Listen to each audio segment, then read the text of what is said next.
నమస్తే, welcome to Divyadarshini. నేను మీ లక్ష్మి. మరిన్ని విషయాల కోసం Divyadarshini news channel Nellimarla reporter Ramesh Kumar తో. తప్పు జరిగితే నేనే రాజీనామా చేస్తా. ఏపీ రాష్ట్ర సామాజిక సంక్షేమ బోర్డు చైర్మన్ బాలకోటయ్య హెచ్చరిక. రాష్ట్రంలోని ఏ ఒక్క సాంఘిక సంక్షేమ, గురుకుల సంక్షేమ వసతి గృహాలు సరిదిద్దుకోలేని తప్పు జరిగితే, అవమానకరమైన సంఘటన జరిగితే సంబంధిత అధికారిపై చర్యలు తీసుకోవడానికి ముందే నైతిక బాధ్యత వహించి తన బోర్డు పదవికి నేనే రాజీనామా చేస్తానని ఆంధ్రప్రదేశ్ రాష్ట్ర సామాజిక సంక్షేమ బోర్డు చైర్మన్ పోతుల బాలకోటయ్య హెచ్చరించారు. బుధవారం ఉత్తరాంధ్ర సంక్షేమ యాత్రలో భాగంగా 3వ రోజు ఆయన విజయనగరంలో పర్యటించారు. ఈ సందర్భంగా నెల్లిమర్ల డాక్టర్ బిఆర్ అంబేద్కర్ గురుకుల పాఠశాలలో అధికారులతోనూ అధ్యాపకులతోనూ సమీక్ష సమావేశం నిర్వహించారు. ఈ సందర్భంగా బాలకోటయ్య మాట్లాడుతూ సాంఘిక సంక్షేమంపై ఉన్న సామాజిక చిన్నచూపును, వివక్షతను తరిమి కొట్టాలని పిలుపునిచ్చారు. నమస్కారాలు.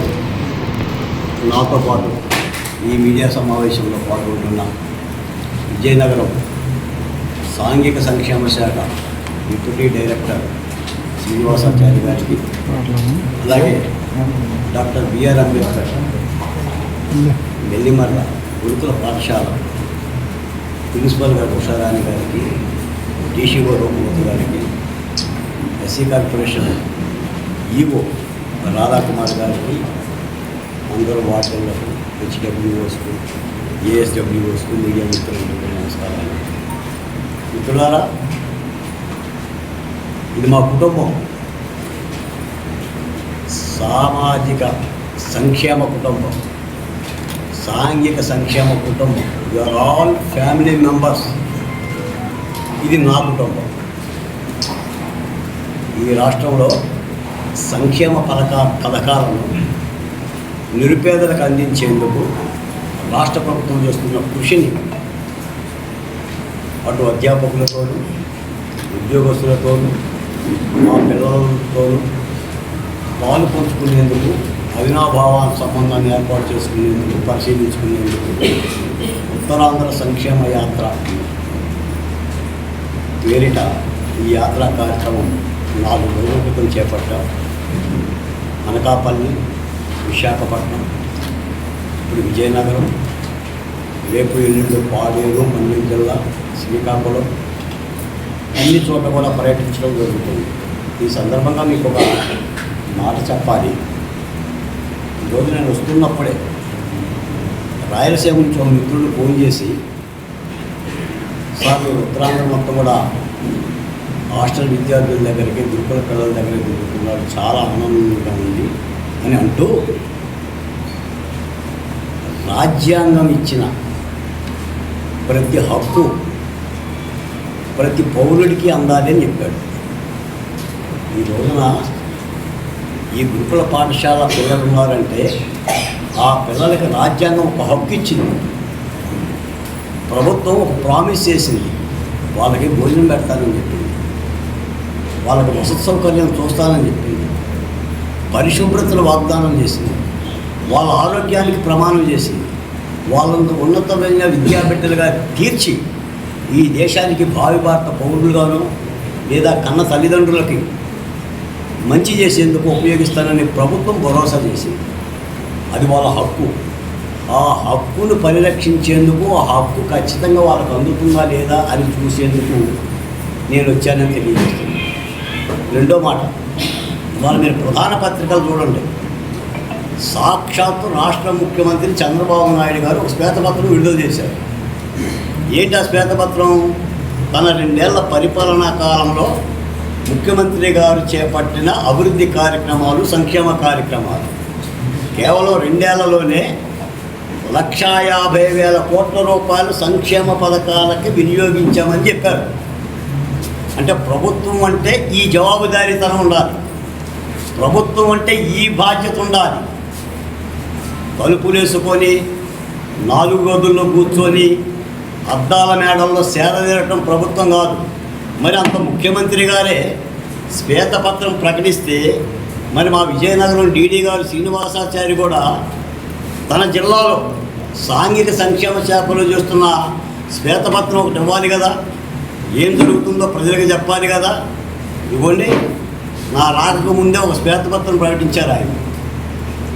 ఈ జిల్లాలో ఎన్ని హాస్టల్స్ ఉన్నాయి, ఎంతమంది పిల్లలు ఉన్నారు, గురుకుల పాఠశాల ఎంత ఉంది, స్కాలర్షిప్లు ఎంతమంది పొందుతున్నాయి. అంటే ఈ బాధ్యత ఉద్యోగులుగా నిర్వహించాలి. ఉద్యోగులనే పదం కంటే రాజ్యాంగాన్ని, చట్టాలని అమలు చేస్తున్న ఒక కార్యనిర్వాహక వర్గ సైనికులుగా కూడా వీళ్ళని అభినందించాలి. ఈ బాధ్యత పరిపుష్టం చేసేందుకు విజయనగరం వచ్చాను. తప్పనిసరిగా మీకు సినారి అని సి నారాయణ రెడ్డి గారు ఒక మాట చెప్తారు గజల్లో.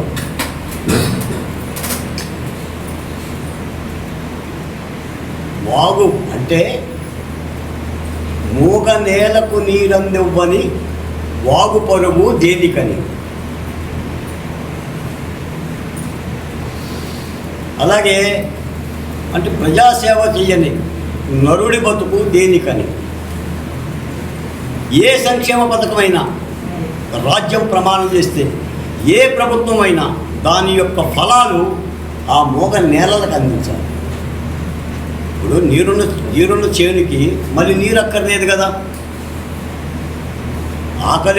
ఆకలేసినోడికి అన్నం తిన్నోడికి అన్నం అక్కర్లేదు కదా. దప్పికగా ఉన్న గొంతులకి మంచినీళ్ళు ఇవ్వాలి, ఆకలిగా ఉన్న కడుపులకి అన్నం పెట్టాలి. ఈ దేశంలో, ఈ రాష్ట్రంలో అత్యధికంగా ఉన్న ఈ కింది కులాలకు సంబంధించిన పేద బడుగు బిడ్డలు, ఈ ఆలయం ఉంది కాబట్టి, డాక్టర్ బిఆర్ అంబేద్కర్ గారి పేరు మీద ఈ విద్యామ తల్లులు ఉండాలి కాబట్టి వాళ్ళకి 4 అక్షరపు ముక్కలు, 4 చదువులు, సమాజం రాణించడం ఇవన్నీ కూడా జరుగుతుంది. మీకు ఒక మాట చెప్తున్నాను, చాలా త్వరలోనే ఈ ఏడాది నుంచి ఈ గురుకుల పాఠశాల విద్యార్థుల యొక్క ప్రావీణ్యతను బట్టి ఎక్సలెన్స్ సెంటర్ రాష్ట్ర ప్రభుత్వం ఏర్పాటు చేస్తుంది. ఎక్సలెన్స్ సెంటర్ ద్వారా నీట్ ఎగ్జామ్కి విద్యార్థులు ప్రిపేర్ చేస్తుంది. సాధారణంగా ఏంటంటే నీట్ ఎగ్జామ్ అని అంటే, మెడికల్ ఎగ్జామ్ అంటే, ఈ పెద్ద పెద్ద చదువులు అంటే ఈ పిల్లలకు అందే విద్యలు కావవి.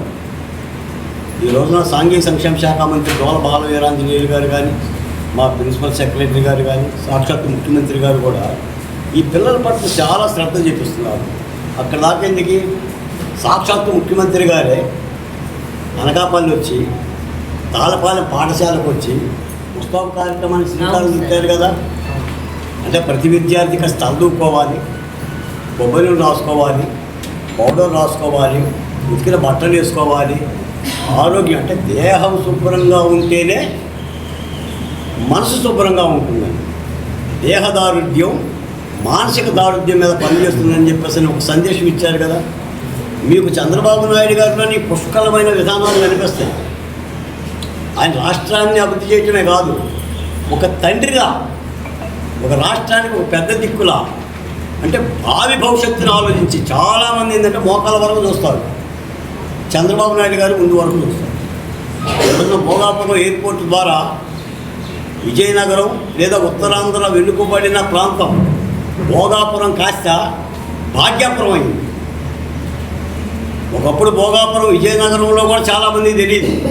ఇప్పుడు విశ్వవ్యాప్తం, అంతర్జాతీయం. ప్రపంచంలోనే అల్లూరి సీతారామరాజు గారి పేరు మీద భోగాపురం వెలిసింది. తద్వారా ఉపాధి అవకాశాలు, మరింత పెట్టుబడులు రావటానికి కూడా అవసరం. అంటే చంద్రబాబు నాయుడు గారి యొక్క ఆలోచన విధానం, మనం ఒక పని చేస్తే ఒక మొక్క నాటితే 10 కాయలు కాయాలి, 20 కాయలు కాయాలి. అలాగనే ప్రజా రాజధాని అమరావతి, మీ అందరికి పరిచయం ఉందో లేదో, రైతుల భాగస్వామ్యంతో ఏర్పడిన అమరావతి దేదీప్యమానంగా ఈ దేశంలో ఉన్న 28 రాష్ట్రాలకు రాజధానులు ఏదైతే ఉన్నాయో అలాంటి రాజధానిగా భాసిల్లుతుంది, తలతూగుతుంది. ముఖ్యంగా ఈ మీడియా వాళ్ళకు కూడా చాలా ధన్యవాదాలు. బాలకోట ప్రెస్ మీట్కి దాదాపు 6-7 సంవత్సరాల తర్వాత ఈ లోగోని నేను చూశాను. ఎందుకంటే మేము ఉద్యమకారుల నుంచి వచ్చిన వాళ్ళం కాబట్టి తప్పనిసరిగా ఈ సంక్షేమ కుటుంబాన్ని బాగు చేసుకునేందుకు, వీళ్ళ ద్వారా ఏమన్నా సమస్యలు ఉంటే మళ్ళీ ప్రభుత్వానికి ఒక నివేదికలాగా అందించేందుకు వచ్చాను. ఈ సందర్భంగా నన్ను ఆహ్వానించిన ఉద్యోగులందరికీ, నా తోటి కుటుంబ సభ్యులందరూ కూడా మరోమారు ధన్యవాదాలు తెలియజేస్తూ సెలవు చేసుకున్నాను.